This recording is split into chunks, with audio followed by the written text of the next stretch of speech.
नमस्ते गुरुदेव। जम्बू स्वामी, सिमंदर स्वामी भगवान हैं, वो क्या हैं? केवल गणधर हैं या क्या हैं? जम्बू स्वामी महावीर स्वामी के परंपरा के महान केवली हुए, वो अनुबद्ध केवली हुए। महावीर स्वामी मोक्ष गए तो तुरंत गौतम स्वामी को केवल ज्ञान हो गया। 12 साल तक उन्होंने उपदेश दिया। फिर जब वो मोक्ष गए तो सुधर्मा स्वामी को केवल ज्ञान हो गया। सुधर्मा स्वामी जब मोक्ष गए तो जम्बू स्वामी को केवल ज्ञान हो गया। और तीनों अनुबद्ध केवली कहलाते हैं। और जब तक वह इस शरीर में रहे 38 साल तक उन्होंने भी खूब उपदेश दिया। और फिर बाद में वह मोक्ष चले गए। कोई कहते मथुरा 84 से चले गए, यही ज़्यादा फेमस है। बाकी विपुलाचल का भी कहीं उल्लेख मिलता है। तो वो वर्तमान में तो सिद्ध भगवान हैं, लेकिन अंतिम वर्षों में वो केवल अज्ञानी हो करके और 5वें काल के एकदम शुरुआती दिनों में मोक्ष चले गए थे। ओम।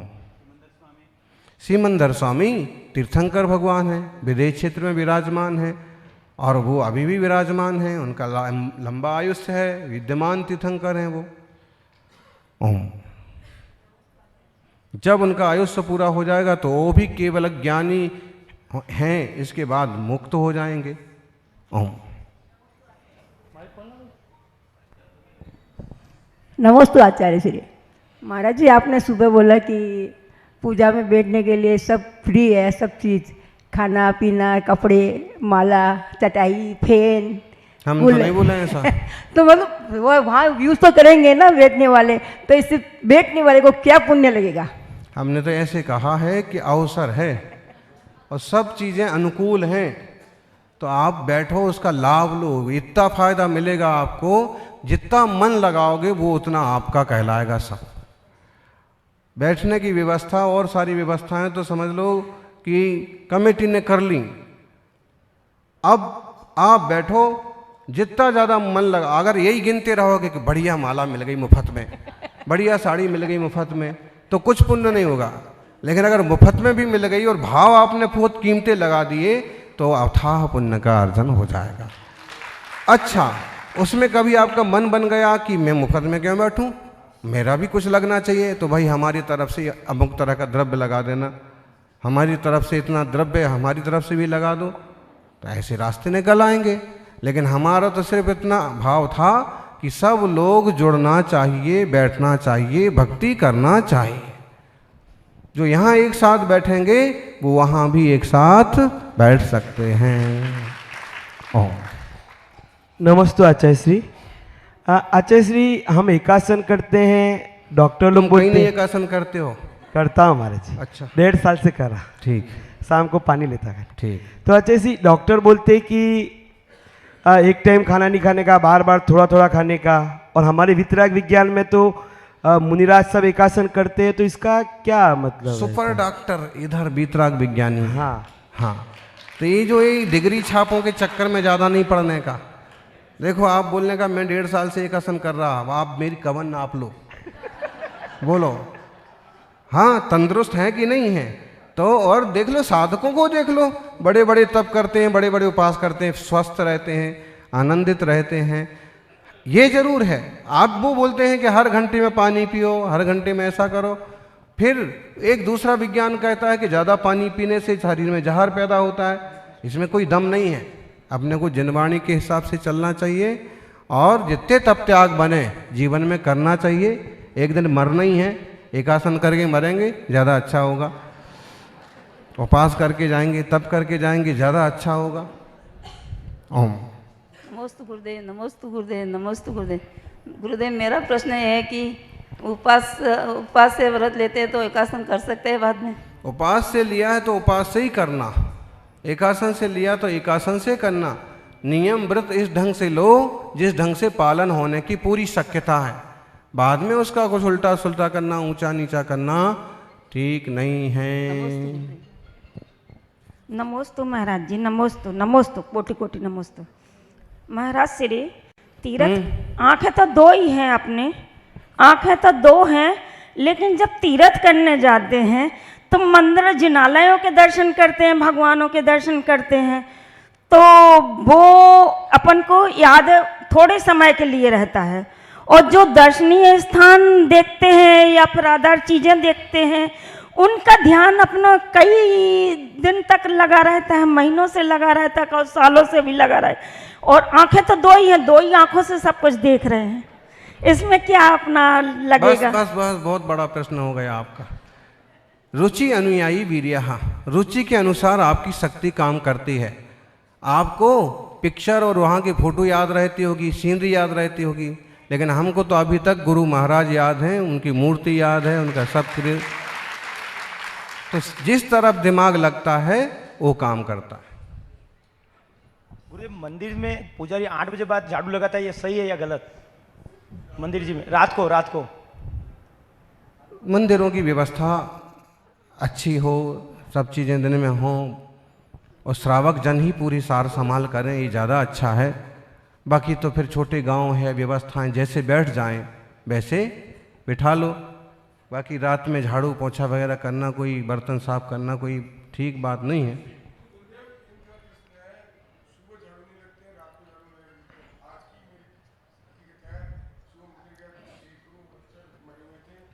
सुबह लगाना चाहिए। नमोस्तु भगवान। रजनी जैन, रंजनी जैन, बुराई में हमेशा एकता होती है और अच्छा कार्य करने वाला व्यक्ति की टांग खींची होती रहती है, तो ऐसा क्यों होता है गुरुदेव कि अच्छे इंसान का कोई साथ नहीं देता और बुरे इंसान का सभी साथ देते हैं? किसी ने एक बार बताया था कि यूँ तो घड़ी में 3 कांटे अलग अलग साइज के होते हैं,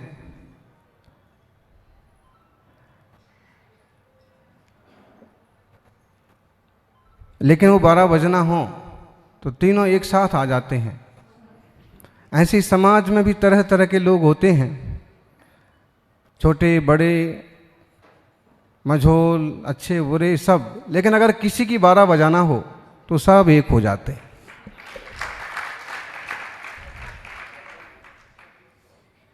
तो क्या करें, ऐसी फितरत पड़ी है। फिर भी एक बात ध्यान रखें, अच्छे लोग अच्छे होते हैं, उनमें 1-8% कोई कमी हो तो हो, वरना वो अच्छे रास्ते ही चलते रहते हैं। बाकी कुछ लोग इस टाइप के होते मौका परस्त, कि कभी वो आपकी जय जयकार कर रहे थे और मौका देखा तो आपके ही विरोध में खड़े हो गए। तो आप ज़्यादा विकल्प में ना पड़ें, यही समझ लें कि कोई साता का उदय है, कोई असाता का उदय है, कोई यश का उदय है, कोई अयश का उदय है। हिम्मत करके डटे रहोगे तो कांटे एक दिन रास्ता छोड़ देंगे। ओम। नमस्ते भगवान। श्रीकांता जैन, क्या सवेरे 4:30 के बाद और 6 के पहले प्रभु का जलाभिषेक कर सकते हैं क्या? जलाभिषेक, जो भी अभिषेक करना है करो, हमने थोड़ी ठेका ले रखा है तुम्हारे मंदिर का। सामान्य सी बात यह है कि सूर्योदय होने के बाद करो, लेकिन पौ फटने के बाद भी कर सकते हैं। और गृहस्थ है अपने समय की अनुकूलता से कोई समय सेट कर ले, या मंदिर को जो समय की अनुकूलता है उस हिसाब से अपनी भक्ति पूजा करे। हाँ, कोई पंडित टाइप का आदमी है, खींचतान करता है, तो क्लेश ना हो तो जो समय हो उससे कर लो। ओम। नमस्ते नरेश केलावत किंगला से, किन किन पापों के कारण जीव पागल, अंधे, गूंगे, बहरे, लूले, लंगड़े इत्यादि विविध प्रकार के अंग होकर उनके अनेक दुखों को भोगते हैं? बहुत ज़्यादा चालाकी जो करते धर्मात्माओं के साथ, जो ज़्यादा होशियारी बघाड़ते हैं, वो प्राय करके पागल हो जाते हैं, सब कुछ भूल जाते हैं, और किसी की आंखें फोड़ी, किसी का अंतराय किया, किसी के देखने में बाधक बने। तो इसके लिए आप हम क्या बोलें माइक पर, लोगों को बुरा लग जाएगा, महाराज जी ऐसा बोल रहे हैं। बाकी ये है कि आप तत्वार्थ सूत्र की राजवार्तिक जो टीका है उसे पढ़ लें, उसके 6वें अध्याय और खास कर 10, 11, 12, 13 सूत्र, तो आपको समझ में आएगा कि कैसा करने से क्या फल मिलता है। एक बड़े तपस्वी कुंथु सागर जी आचार्य हो चुके, उन्होंने एक भावत्रय फलदर्शी पुस्तक लिखी। तो किन भावों का फल कैसा होता है या किन कर्मों का फल कैसा होता है, अंधे गूंगे बहरे लंगड़े लूले क्यों हो जाते हैं, उसमें काफ़ी अच्छा विवेचन किया है। कई बार देखो तो माँ की लापरवाही से भी इसी भाव के ही होते हैं कुछ तो, और बहुत सारे पिछले भाव से चले आए कर्म भी होते हैं। अपन सावधानी बरतें कि फिजूल में कुछ चीज़ें ना हो जाएं, खोटे आश्रयबंध ना हो जाएं। ओम। नमस्ते भगवान। संगीता जैन प्रतापगढ़। मेरे बेटे के घर बेटा हुआ है तो हमारे कितने दिन का सूतक रहेगा? कोई कहते हैं 45 दिन का रहेगा। जो अभिषेक करते हैं क्या वो हमारे घर का पानी पी सकते हैं?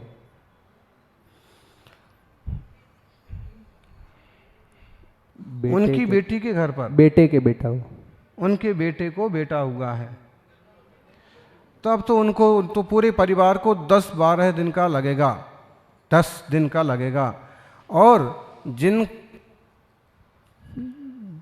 श्राविका को उत्पन्न हुआ है उनको लगेगा 40 या 45 दिन का। और 10-11 दिन के बाद कोई भी पानी वगैरह पी सकते हैं, कोई दिक्कत की बात नहीं है। श्रावक रिश्तेदार भोजन कर सकते हैं, बस छुआछूत का ध्यान रखा जाए। ओम। नमस्ते। राजेंद्र जैन मेरठ से।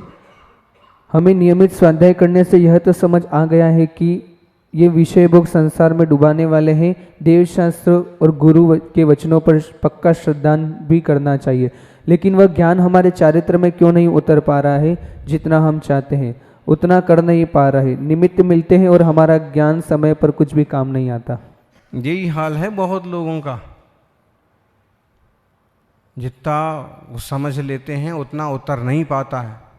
समझ में तो हमको भी आ गया है कि पूरा मौन लेके बैठना है, पूर्ण वीतराग भाव से रहना है, बिल्कुल भी आक्रोश नहीं करना है, गुस्सा नहीं दिखाना है, लेकिन मौका पड़ता है तो निकल ही आता है। अब चाहे वो किसी के हित में हो या फिर किसी को सन्मार्ग पर लगाने के लिए हो, तो आप कोशिश करते रहें, साम्य भाव बनाए रखें। समता भाव ही सामायिक है। ओम। नमस्ते। दिनेश राठौड़। भावना भवनाशिनी, तो भावना का हमारे जीवन पर क्या प्रभाव पड़ता है?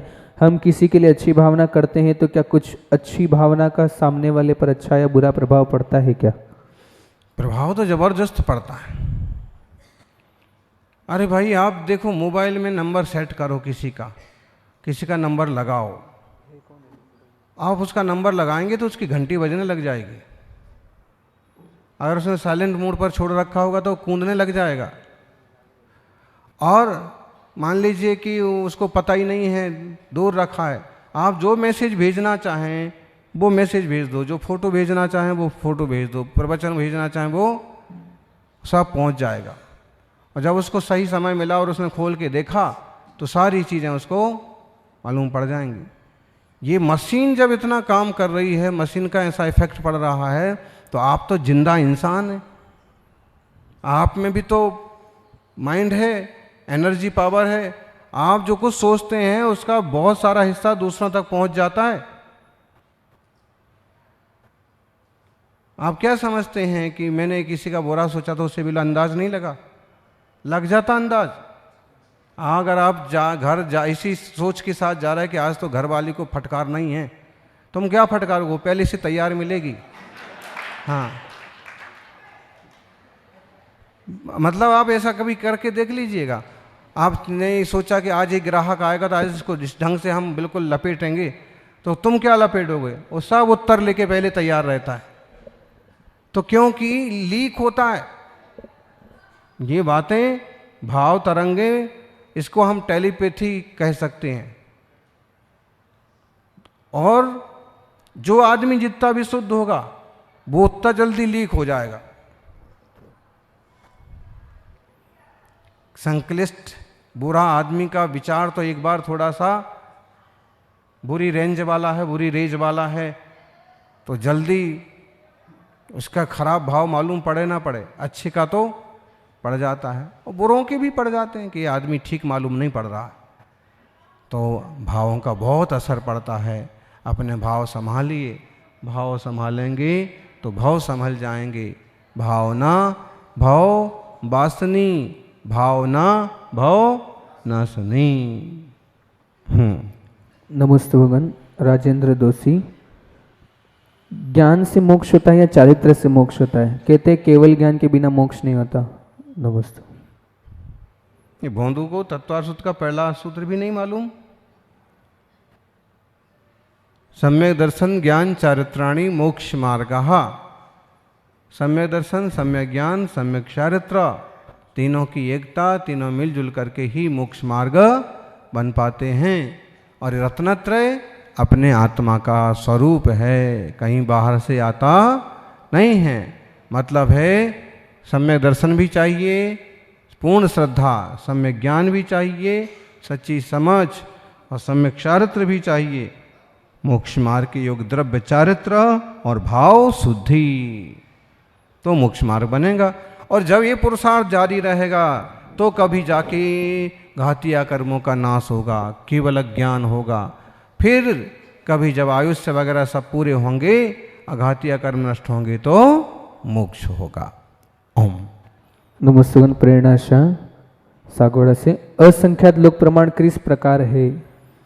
असंख्यात लोक प्रमाण, अब देखिए पूरा लोक कितना बड़ा है। अब ये हो गया एक लोक, अपन तो बहुत छोटे लोग हैं और बहुत खोटे लोग हैं। आप लोग नहीं।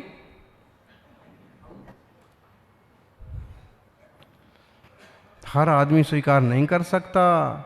जिसके भीतर कोई सॉफ्ट एंटिटी पैदा हुई है, सरलता पैदा हुई है, वो ही कह सकता है कि हम बहुत बुरे हैं, हमने बहुत खोटा आश्रयबंध किया है। वरना उसको कोई और बोलने जाए तो वो तो उसी के 12 बजा दे। पहले अपना तो देख ले बोल। तो अपन बहुत छोटे लोग हैं, बहुत खोटे काल में जन्मे हैं। अपन बहुत छोटे स्थान में रह रहे हैं। भरत क्षेत्र कितना बड़ा है, जम्बूद्वीप कितना बड़ा है। अभी तिलोई परिणति का स्वाध्याय चल रहा है। 2.5 द्वीप में ही इतने बड़े बड़े क्षेत्रफल वाले देश हैं, पर्वत हैं। आप बताइए, यहाँ तो 2-4 एकड़ हो गई जमीन तो हुआ। अब ये हम पूरा लोक है, ये एक लोक हो गया, ठीक है। और लोग मत लोग 343 राजो प्रमाण, एक घन लोक क्या हो गया? लोक हो गया। ये एक लोक हो गया। और असंख्यात लोक प्रमाण मतलब ऐसे समझ लो ये हो गया नापने का एक बर्तन। अब ऐसे असंख्यात लोक प्रमाण बोले, इस जीव के असंख्यात लोक प्रमाण भाव होते हैं। कितने प्रमाण भाव हो गए? इस लोक में जितने प्रदेश हैं उतने असंख्यात लोक प्रमाण। असंख्यात लोक प्रमाण समझ में आया? मतलब समझ लो कि तो नापने का एक लीटर, लोक को बना लो लीटर। तो असंख्यात लोक प्रमाण भाव हो गए, असंख्यात लोक प्रमाण भाव हो गए, असंख्यात लोक प्रमाण पर्याय बीत गई।